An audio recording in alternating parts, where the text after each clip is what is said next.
টেনে আসবে। সেদ্ধও হয়ে গেছে, খুব ভালো করে নরম হয়ে গেছে কচুরলতিগুলো। ঘরোয়াভাবে কিভাবে আমি বানাচ্ছি সেটা দেখুন। প্রথমে আমি তেল গরম করে দিয়ে দেবো কালো জিরে ফোড়ন, তারপরে দিয়ে দেব এই পেঁয়াজ কাঁচা লঙ্কাগুলো। এরপর আমি ভাজা ভাজা করবো। পেঁয়াজগুলো যখন ভেজে আসবে তারপর দেবো লবণ, হলুদ। একটু কাঁচা লঙ্কা যদি বেশি না দেওয়া যায় কচুরলতি খেতে ভালো লাগে না, একটু ঝাল ঝাল হলে কচুরলতিগুলো টেস্টি হয় বেশি।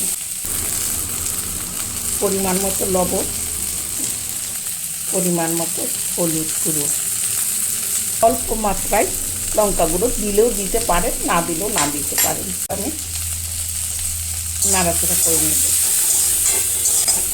পেঁয়াজ কাঁচা লঙ্কাগুলো কষিয়ে এসছে এবং মশলাগুলো কষিয়ে তেল ছেড়ে দিয়েছে। এরপর আমি দিয়ে দেব কচুরলতি। কচুরলতিগুলো আগে আমি লবণ দিয়ে হালকা ভাপিয়ে নিয়েছি। বলা তো যায় না, গলায় লাগতে পারে, তার জন্য আমি ভাপিয়ে নিয়েছি। আবারও আমি একটু ঢেকে দেব।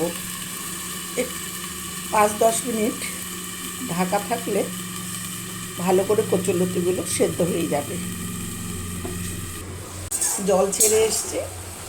এই জলগুলো কচুরলতি চিংড়ি মাছ দিয়েও খুব ভালো লাগে, ছোট মাছ দিয়ে ভালো লাগে, আপনারা যে যেভাবে খেতে পারে। আমি আজকে মাছ ছাড়াই করছি, কোনো একদিন মাছও আপনাদের সামনে দেখাবো। কচুরলতি দিয়ে শুধু ভাত খুব ভালো লাগে, গরম ভাতের সঙ্গে কচুরলতি খুবই ভালো লাগে।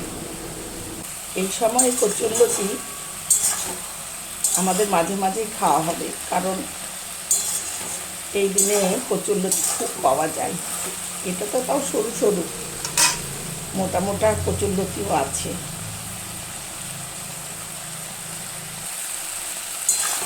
দেখুন প্রায় শুকিয়ে এসেছে। আরেকটু আমি শুকনো করে নেব। শুকনো করলে খেতে খুব ভালো লাগে। সবাই ভালো থাকবেন, নমস্কার। আপনারা বাড়িতে করে দেখবেন।